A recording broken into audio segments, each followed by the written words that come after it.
Thế giới cập nhật, cá lội ngược dòng giữa dòng nước xiết. Xin kính chào quý bà con cô bác gần xa đang theo dõi bản tin thế giới cập nhật cùng bình luận viên Phú Lam, nông dân làm báo. Trong vài phút tới, mời quý bà con cùng chèo xuồng qua những con nước dữ của thời sự quốc tế. Từ chính trị, kinh tế tới những câu chuyện nóng hổi như cá rô kho tiêu. Giờ thì mình cùng nhau quăng chài bắt tin tức đang nổi sóng khắp năm châu. Ukraine và chiếc lưới Trung Quốc giăng giữa dòng. Theo tờ Politico châu Âu, các hãng sản xuất UAV của Ukraine đang chạy hết tốc lực như ghe máy vượt lũ nhằm đáp ứng nhu cầu chiến trường. Nhưng cái khó bó cái khôn, vì chuỗi cung ứng lại như cái cầu khỉ lắc lẻo mà Trung Quốc đang giữ đầu dây. Nếu Bắc Kinh siết chặt xuất khẩu, thì Ukraine chẳng khác gì cá mắc cạn. Sản xuất UAV có thể tê liệt, đe dọa cả sức mạnh phòng thủ. Các công ty Ukraine đang cố gom rơm trước bão, tìm nguồn từ Mỹ và châu Âu, dù giá cả đội lên gấp 3 đến 5 lần. Báo cáo của Viện Đào Giáng ví von chuỗi cung ứng của Ukraine giống như con đò NATO cũng đang phụ thuộc vào Bắc Kinh. Nam châm và chip Trung Quốc không chỉ nằm trong UAV mà còn len lỏi vào tên lửa, radar xe bọc thép của các nước đồng minh, như tôm chui vào lưới lúc nước lớn. Nếu Trung Quốc đắp đập ngang sông, thì phương Tây cũng phải neo thuyền nằm bờ. Trong khi đó, Tổng thống Mỹ Donald Trump tuyên bố đang cùng NATO kéo lưới để chấm dứt cuộc chiến Ukraine. Trong cuộc gặp với Tổng thống Phần Lan Alexander Stubb, ông Trump nói, chúng tôi đang tăng áp lực. NATO rất tuyệt vời. Chúng tôi bán nhiều vũ khí cho NATO, phần lớn sẽ chuyển cho Ukraine. Ông ví vũ khí Mỹ như dao bén cắt cá, khẳng định Ukraine và Nga sẽ sớm ngồi vào bàn đàm phán. Đây là cuộc chiến tồi tệ nhất kể từ Thế chiến thứ hai. Ông nói, chúng tôi có nhiều lý do để họ làm điều đó. Khi được hỏi về lệnh trừng phạt mới, ông trả lời, tôi có thể. Về lực lượng quân sự, ông cho biết Mỹ có nhiều binh sĩ ở châu Âu, nhưng sẽ giữ nguyên như hiện tại. MiG-31K, trâu già lật chuồng, dao găm bay như cá lướt sóng. MiG-31 là tiêm kích đầu tiên trên thế giới được trang bị radar PSA, có thể theo dõi 24 mục tiêu và tấn công 6 mục tiêu cùng lúc. Biến thể MiG-31K được Nga độ máy để mang tên lửa siêu vượt âm Kinja, có tầm bắn 2.000 km và tốc độ hơn 12.000 km/h, như cá lóc phóng khỏi lưới. Sáng sớm ngày 10 tháng 10, tiếng còi báo động vang lên như tiếng gà gáy khắp Ukraine, sau khi một chiếc MiG-31K cất cánh từ sân bay Savetskivka. Cảnh báo đỏ được ban bố toàn quốc. Dù MiG-31 đã già nua hơn 40 năm, nhưng cái đáng sợ là rào găm Kinja gắn trên nó, như con cá mập đội lốt cá trê. Một phút bay của MiG-31K là một phút lo lắng của Ukraine, vì không ai biết nó có bắn tên lửa hay không, và nếu có thì nhằm vào đâu. Với tốc độ Mach 10, gấp 10 lần âm thanh, Kinja chỉ mất vài phút để lao tới mục tiêu. Ukraine chưa có lưới chắn nào đủ sức bắt được con cá dữ này. Đại tá Irina, phát ngôn viên không quân Ukraine, thừa nhận tên lửa Kinja có thể vươn tới bất kỳ điểm nào trong lãnh thổ của chúng tôi. Đúng là trâu già lật chuồng, khiến cả làng phải thức giấc. Moldova, chiếc xuồng nhỏ giữa dòng nước xoáy. Thứ trưởng Ngoại giao Nga Mikhail Galuzhin cáo buộc Moldova đang biến mình thành căn cứ hậu cần cho Ukraine, nhiều chiếc xuồng nhỏ bị kéo vào dòng nước xoáy NATO. Ông chỉ trích chiến lược quân sự giai đoạn 2025 đến năm 2035 của Moldova là bước tiến gần hơn tới NATO, dù không đưa ra bằng chứng cụ thể. Ông nói phương Tây đang thúc nước đẩy thuyền, đưa Moldova vào quỹ đạo chống Nga. Theo ông, lượng vũ khí NATO cung cấp cho Moldova ngày càng tăng, và quân nhân Moldova thường xuyên tham gia tập trận đa quốc gia. Phía Moldova chưa lên tiếng, nhưng mối quan hệ với Nga đang căng như dây đàn. Nga cảnh báo rằng việc phương Tây lôi kéo Moldova có thể dẫn đến bất ổn như Ukraine sau sự kiện Maidan năm 2014. Đúng là nước lớn đẩy nước nhỏ, khiến Moldova phải chèo chống giữa hai bờ.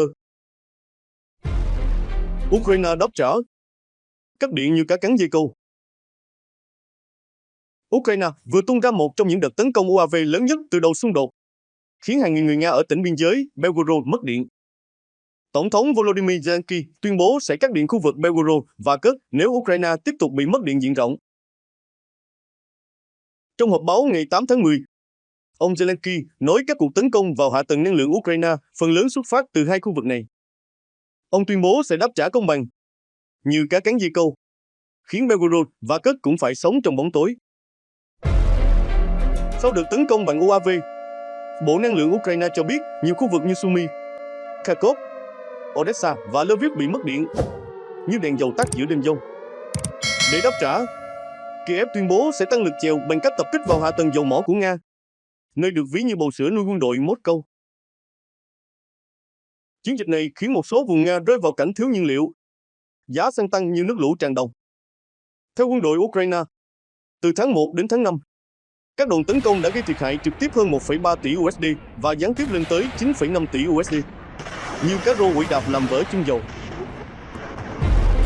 Pokrovsk, nơi cá lóc và cá trê giành nhau vũng nước.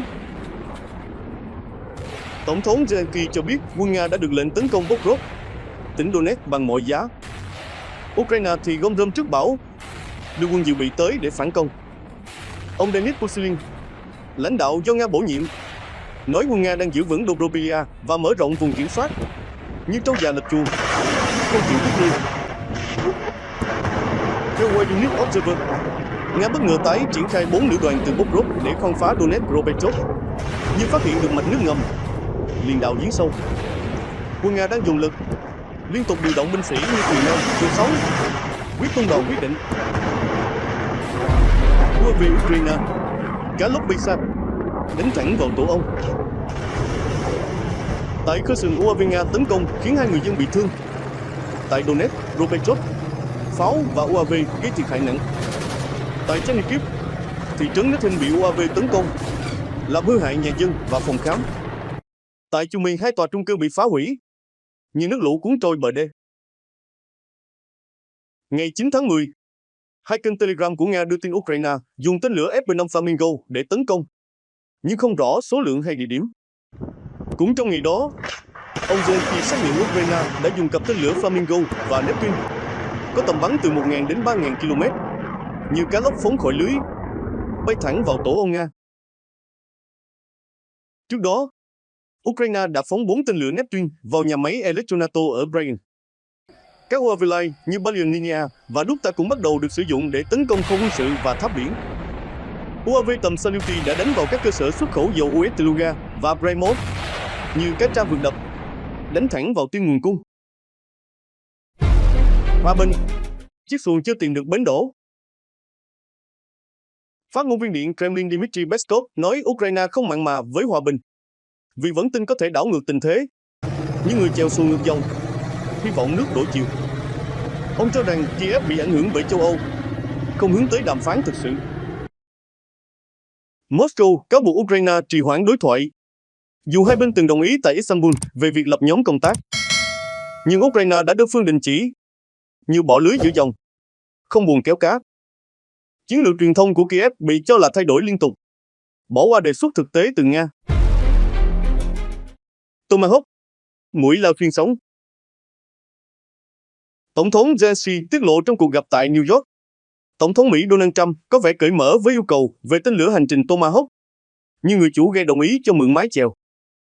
Đây là sự thay đổi so với các lần từ chối trước đó từ Washington. Ông Zelensky nói, tôi không nghe thấy ai nói không, và tin rằng Mỹ sẽ xem xét kỹ thuật để hỗ trợ. Trước đây, ông từng đề cập với Nhà Trắng dưới thời ông Joe Biden nhưng bị từ chối. Nay, Tomahawk được xem là cây sào giúp Ukraine đẩy lùi sóng dữ, buộc Nga phải tỉnh táo và ngồi vào bàn đàm phán. Tomahawk, mũi lao xuyên lòng đất Nga. Theo báo The Kibos dẫn báo cáo của Viện Nghiên cứu Chiến tranh ESVK, nếu Mỹ đồng ý chuyển giao tên lửa hành trình Tomahawk, gần 2.000 vị trí quân sự của Nga sẽ nằm trong tầm với của Ukraine, như cá lóc vượt đập, lao thẳng vào ao sâu. Phiên bản mở rộng của Tomahawk có tầm bắn 2.500 km, tiếp cận được 1.945 mục tiêu. Bản tiêu chuẩn 1.600 km cũng vươn tới 1.655 mục tiêu. Các địa điểm bị liệt kê bao gồm nhà máy UAV ở Tatarstan và 76 căn cứ không quân, nơi đặt các máy bay ném bom chiến lược. Nhà phân tích George Barrow cho rằng Tomahawk sẽ giúp Ukraine đục thủng đáy chum hậu cần của Nga, phá hủy nhà máy sản xuất 2.700 UAV mỗi tháng. Tổng thống Putin cảnh báo rằng việc chuyển giao Tomahawk sẽ là trâu già lật chuồng, đẩy căng thẳng Mỹ-Nga lên một nấc mới. Ukraine, chiếc xuồng muốn neo lâu bên bến Mỹ. Chuyên gia William Coney từ Iran cho rằng Ukraine đang nuôi tham vọng thiết lập mối quan hệ quốc phòng lâu dài với Mỹ, như chiếc xuồng nhỏ muốn neo bên bến lớn. Mối quan hệ này được kỳ vọng sẽ giống như Mỹ với Ba Lan và Hàn Quốc. Từ năm 2022, Mỹ đã viện trợ quân sự hơn 67 tỷ USD cho Ukraine, cung cấp hệ thống Patriot và chia sẻ tình báo vệ tinh, như cho mượn mái chèo và bản đồ sông sâu. Ukraine đã dùng thành thạo các thiết bị quân sự tiên tiến, dù chưa đủ lực để nâng cấp lên F-35 như Ba Lan và Hàn Quốc. Ukraine cũng dẫn đầu ở hai lĩnh vực mà phương Tây đang học hỏi: UAV giá rẻ chính xác và kinh nghiệm chiến đấu cường độ cao. Chiến dịch Spiderweb, mạng nhện UAV tấn công sân bay Nga, là minh chứng cho khả năng giăng lưới bắt cá lớn của Ukraine. Cộng hòa Séc, chiếc ghe đổi hướng giữa dòng.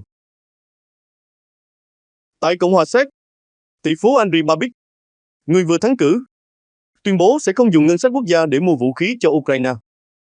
Ông nói, chúng tôi sẽ không dành cho Ukraine dù chỉ một đồng krone. Tuy nhiên, các công ty vũ khí Séc vẫn được phép xuất khẩu sang Ukraine. Dưới thời Thủ tướng mãn nhiệm Petr Fiala, Séc từng là bến đò hỗ trợ mạnh mẽ Ukraine, cung cấp 3,5 triệu viên đạn cỡ lớn thông qua chương trình quốc tế.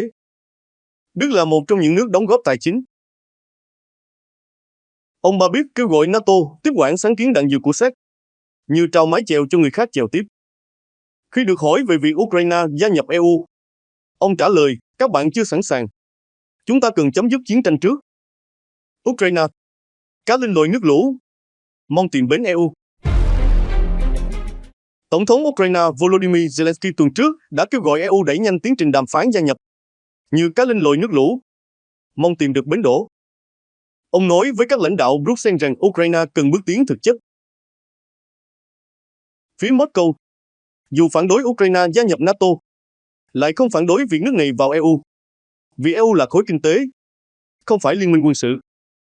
Tổng thống Nga Vladimir Putin phát biểu hồi tháng 9, đó là lựa chọn hợp pháp của Ukraine. Như người chèo xuồng chọn hướng đi, Ukraine đang tự vẽ lộ trình cho mình. Cộng hòa Séc, chiếc ghe đang tìm bạn đồng hành.